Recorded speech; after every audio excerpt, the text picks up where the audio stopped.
صباح الفل. ركبتك بتوجعك ومضايقاك قوي، بتحس فيها بطقطقه او بتحس فيها بوجع، بتحس انها بتخونك او بتخونك وانت بتصلي او بتركع او اي حاجه، او اسفل ظهرك هو كمان بيوجعك قوي وتحس ان هو في تزييقه في تنميل في رجل اليمين او الشمال. هقول لك النهارده وصفه سهله جدا نعملها ومن اول مره هتحس بفرق بامر الله.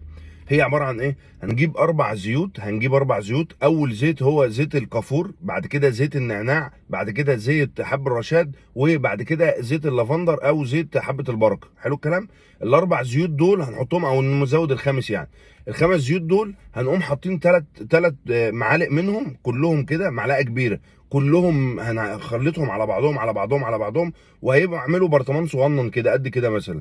هنقوم حاطين مثلا، نقوم بلين صباعنا الاتنين كده ودهنين بيه ركبتنا بشكل دائري، هندهن بيها بشكل دائري الركبه كلها. بعد كده هتلبس حاجه صوف على ركبتك كويس، مره الصبح ومره بالليل، صدقوني والله